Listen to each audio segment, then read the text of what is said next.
Bueno, continuamos con esta segunda parte de normativas de bioseguridad refiriéndonos a los aislamientos.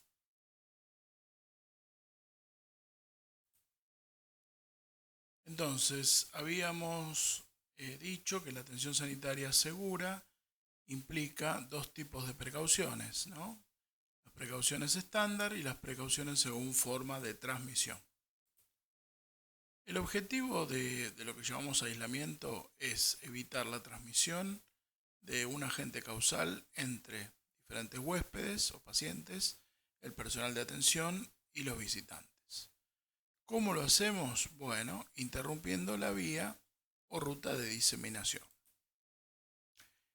Los aislamientos o las precauciones de transmisión deben ser aplicadas en pacientes infectados con sospecha o colonizados con patógenos epidemiológicamente importantes, que pueden ser transmitidos por contacto, como por ejemplo las bacterias multiresistentes, por gotas o gotículas, que son gérmenes o microorganismos que se encuentran en microgotas mayores a 5 micras, por vía respiratoria aérea, que son gérmenes que se encuentran en partículas que pueden ser aerosoles menores a 5 micras que se mantienen suspendidos en el aire.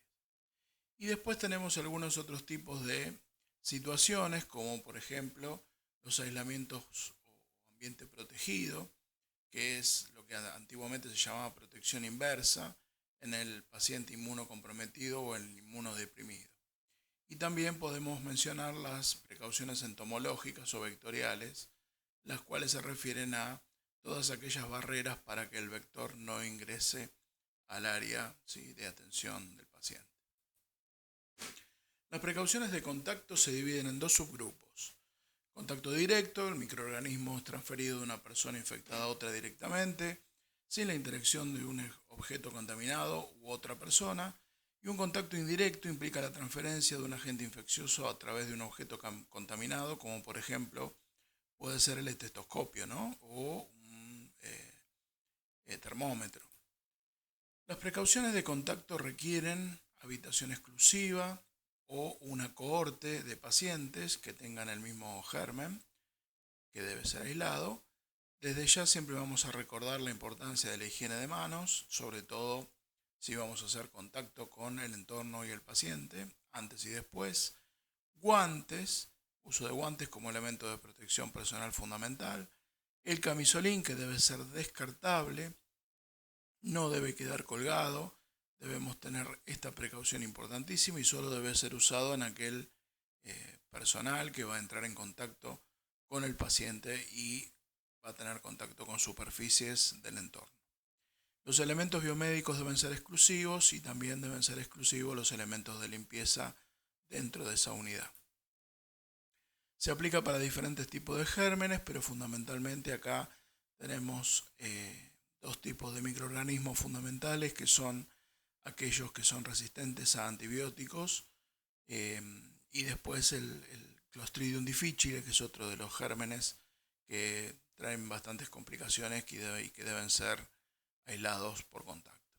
Otro tipo de patógenos que pueden provocar la hepatitis A, pediculosis, escabiosis, herpes simple, virus incisional respiratorio y en las situaciones de brote, por ejemplo, del enterococo banco resistente.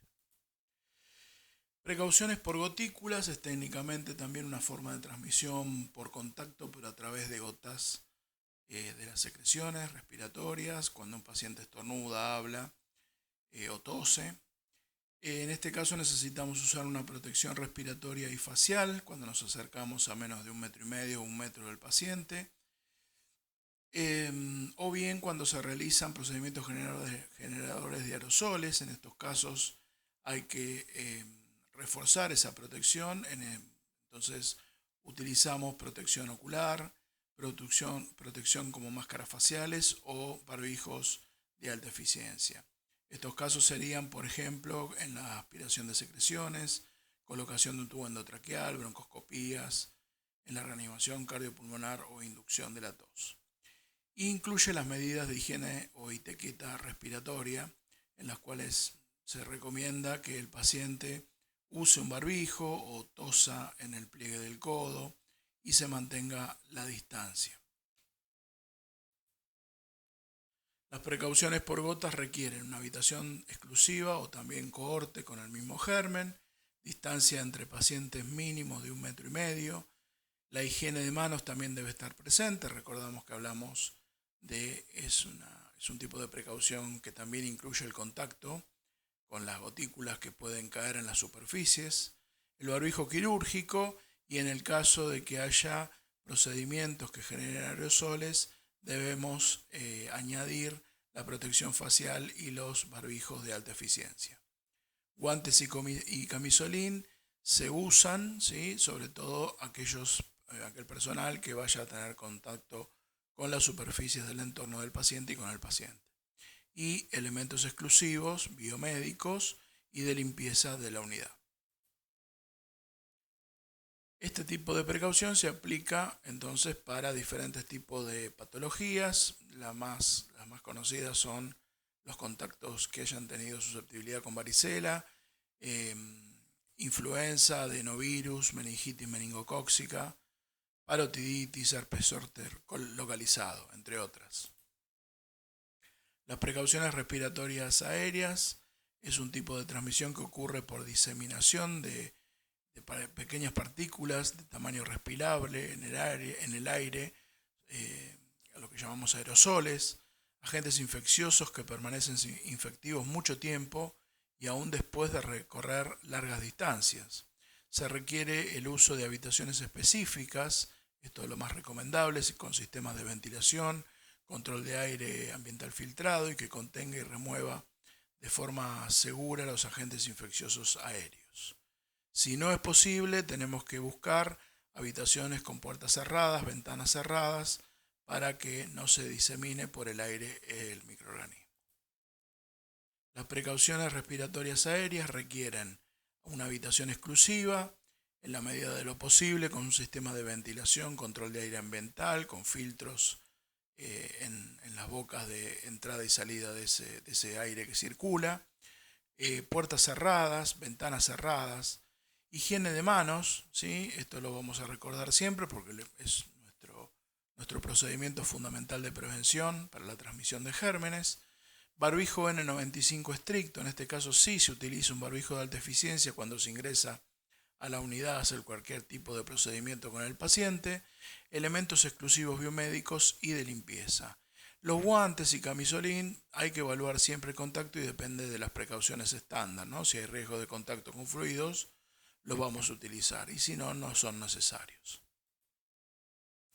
Este tipo de precaución se aplica fundamentalmente en los casos de tuberculosis activa, varicela, sarampión, herpes zóster y en aquellos virus en la etapa pandémica que su desarrollo pandémico es desconocido, como nos pasó con el coronavirus. En estos casos se aplica esta medida y después se evalúa si realmente es una medida excesiva hasta que se conoce más sobre el microorganismo que está provocando esta pandemia.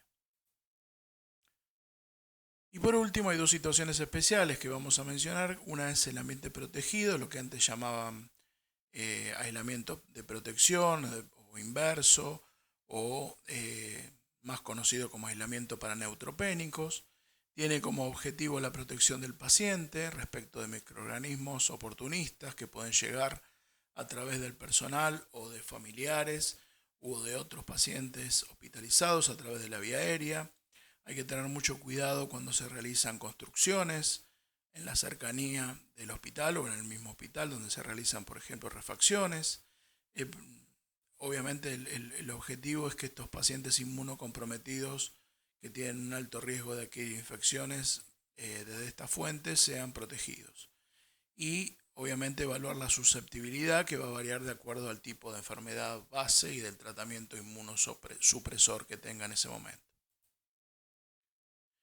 En el año 2004, el Centro de Enfermedades de Estados Unidos incorpora el uso de ambiente protegido para pacientes con neutropenia severa y o sometidos a trasplantes, ¿sí?, de médula ósea halogénico o quimioterapias.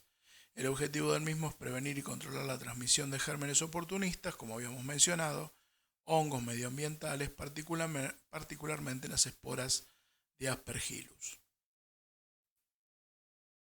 El aislamiento de protección de ambiente protegido requiere una habitación con dispositivos biomédicos individuales, pisos y paredes lavables libres de polvo, evitar siempre el ingreso de polvo ambiental, se deben mantener puertas y ventanas cerradas o selladas, tiene que haber un sistema de ventilación con filtros de alta eficiencia tipo EPA, no ingresar flores naturales ni ornamentales. El traslado del paciente es recomendable con una mascarilla de alta eficiencia, higiene de manos y precauciones estándar, siempre tenerlas en cuenta, y evaluar el uso de los elementos de protección personal según los procedimientos de acuerdo a estas precauciones estándar. Y por último veremos las precauciones entomológicas. Vamos a mencionar, por ejemplo, el dengue en la fase de viremia. Lo más importante es generar diferentes barreras para que el mosquito no llegue hasta ese paciente y vuelva a picarlo.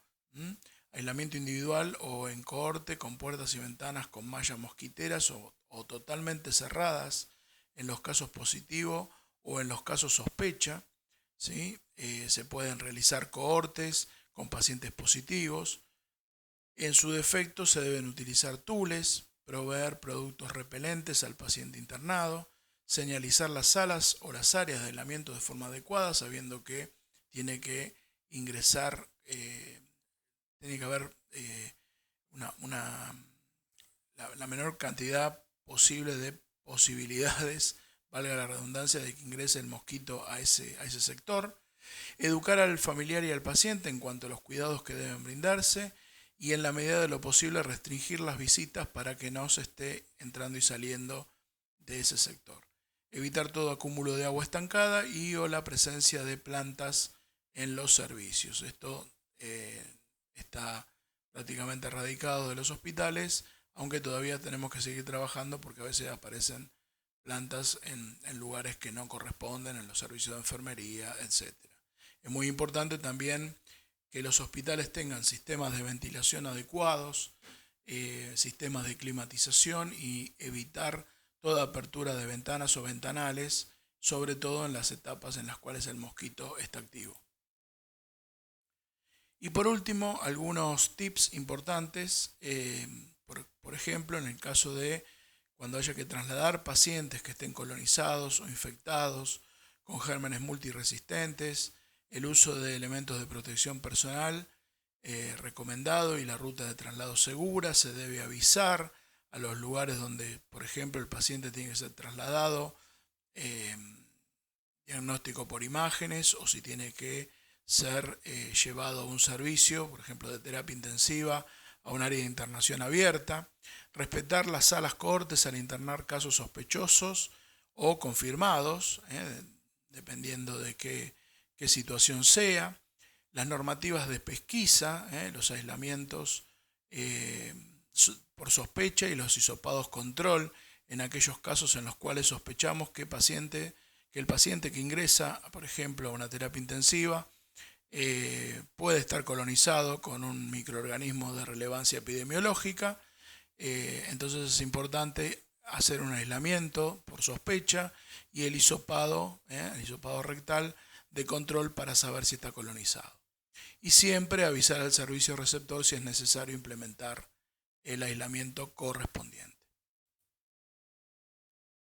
Bueno, acá les dejo las referencias del material didáctico que hemos utilizado. Y bueno, por último, agradecemos la atención. Estamos abiertos a todo tipo de consultas que necesiten o que requieran. Así que bueno, les agradezco, les mando un fuerte abrazo.